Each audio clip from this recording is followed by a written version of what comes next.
Hello 9th standard students. In this video, I am going to present a lesson, Organization of Tissues. In this lesson, we are going to know the different types of tissues and their morphology. Cells are the basic unit of all living organisms. So, on the basis of cellular organization, living organisms are classified into unicellular organisms and multicellular organisms. In unicellular organisms, all the functional systems are functioning in a single cell. In the multicellular organisms, different kinds of tissues doing their specialized functions. What are tissues? Group of cells is called tissue.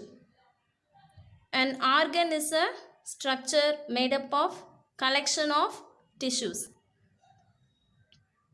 For example, in plants, the root, stem and leaves are the organs, whereas xylem and phloem are the tissues.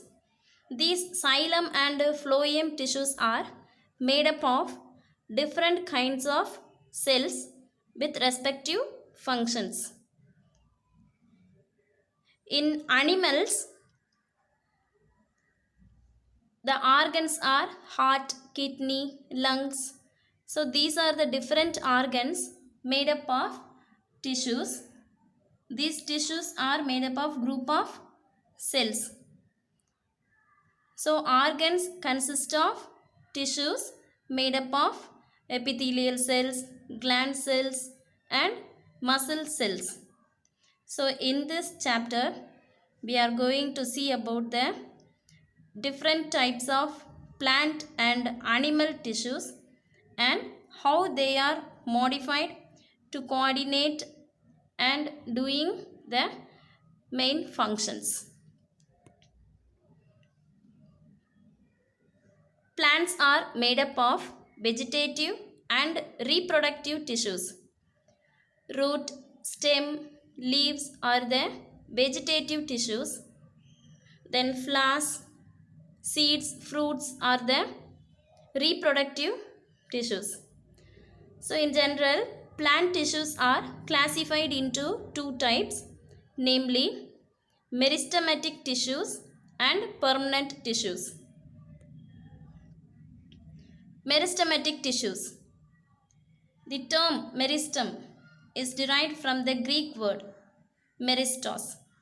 In Greek, meristos means divisible. Divisible means the proper cell division takes place. All the cells undergoes division, that is known as cell division. So meristematic tissues that undergoes cell division. In plants, meristem is found in zones.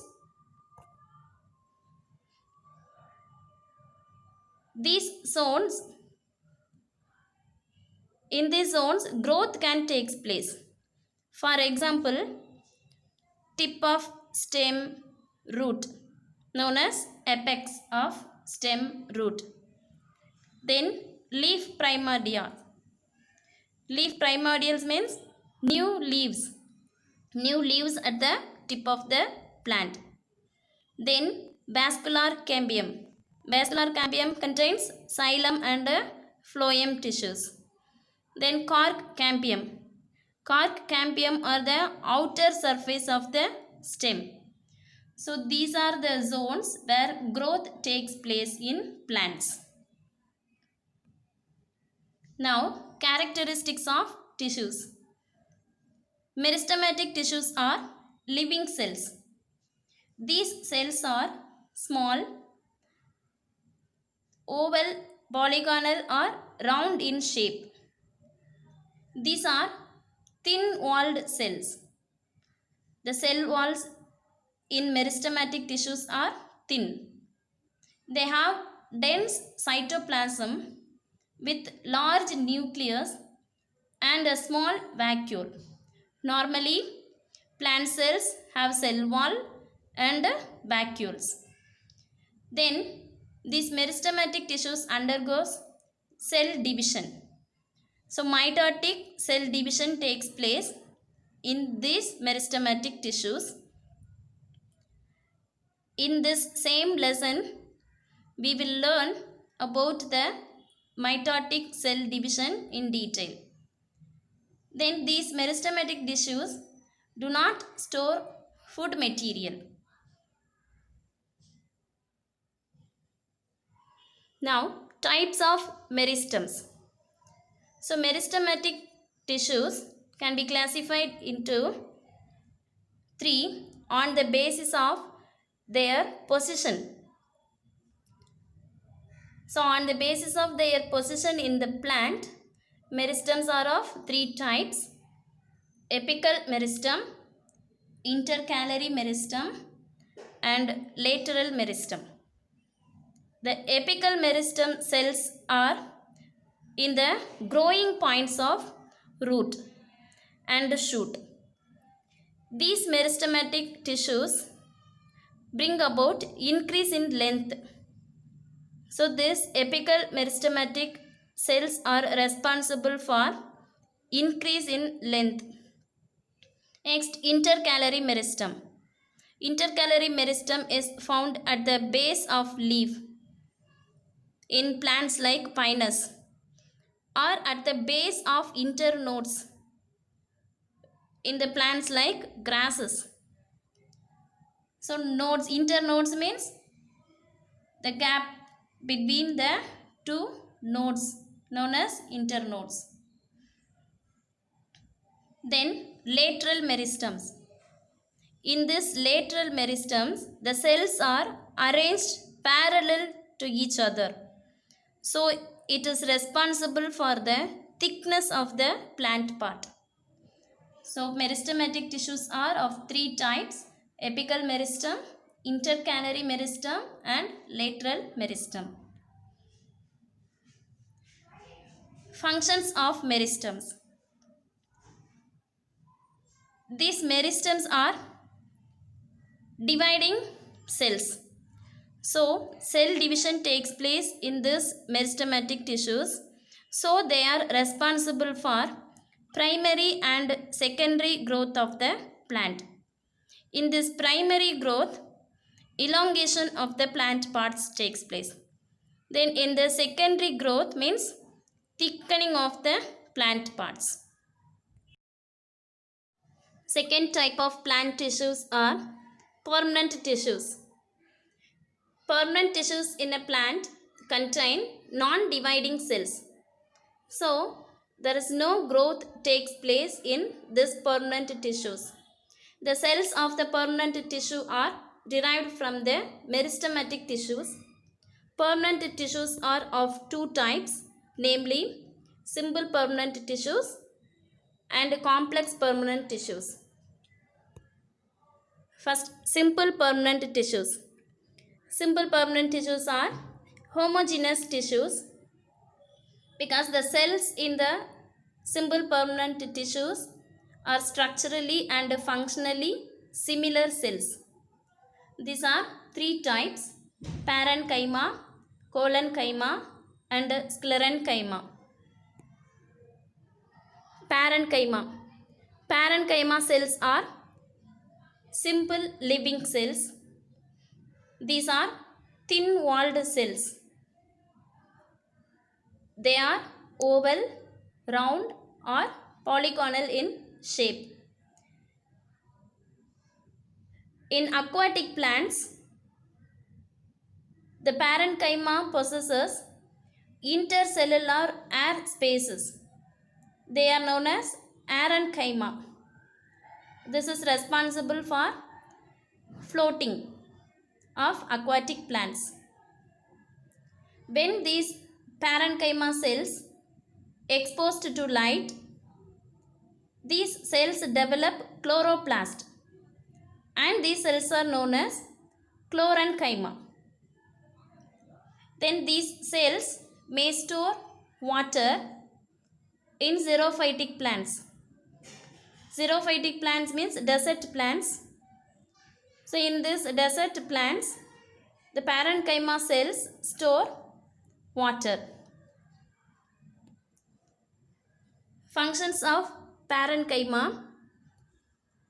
The parenchymatous cells serves for storage of food reserves, absorption of water, then buoyancy. Buoyancy means floating. Then secretion. The parenchymatous cells secrete resin-like substances. In potato, parenchyma vacuoles are filled with starch. In apple, parenchyma stores sugar. Next, collenchyma. Collenchyma is a living tissue. These are unevenly thickened cell walls. These are elongated cells. They possess thick non-lignified walls. Lignin is the polymer in cell wall. So lignified walls of the cells make them strong, but these collenchyma cells are non-lignified walls. These collenchymatous cells provide mechanical support. Sclerenchyma cells. These are dead cells. So they are grouped into fibers and sclerites. They are lignified thick-walled cells. Lignified means lignin is the protein present in the cell wall. Then they are grouped into two different types of cells known as sclerites and fibers. Elongated cells are called fibers and broad cells are called sclerites. Fibers are elongated cells with pointed ends. They have lignified thick cell wall. The average length of the fiber is 1 to 3 millimeter. Like in some plants, it may grow longer, ranging from 20 millimeter to 550 millimeter. Sclerites are the broad cells. They occur in single or in group. Sclerites are isodiametric. Iso means same, diametric means dimensions. That means cells with a relatively equal diameter. So sclerites are isodiametric. The cell wall is lignified. Pits are prominent and seen along the walls. Pits means depressions on the cell wall. Lumen is filled with wall materials. Lumen is the space of a tubular structure.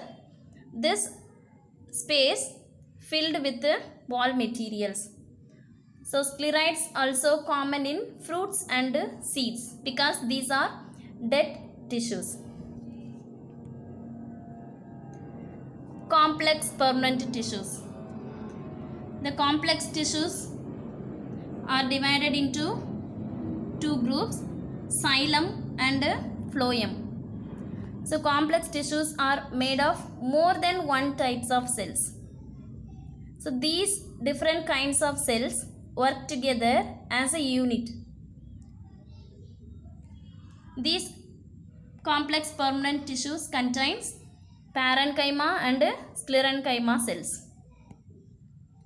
First, xylem. Xylem is a conducting tissues. It conducts water and minerals upward from the root system to the other parts of the plant body. Xylem includes four different kinds of cells known as xylem tracheids, xylem fibers, xylem vessels, and xylem parenchyma. Xylem tracheids are the elongated dead cells. The xylem tracheids are hard, thick, and lignified cell walls. The large lumen is present without any cell material. Xylem fibers. The xylem fibers are elongated, lignified cell-walled cells. They provide mechanical support to the plants. Xylem vessels. These are long cylindrical tube-like structures. The cells have lignified walls. These cells are dead because they do not have protoplasm inside.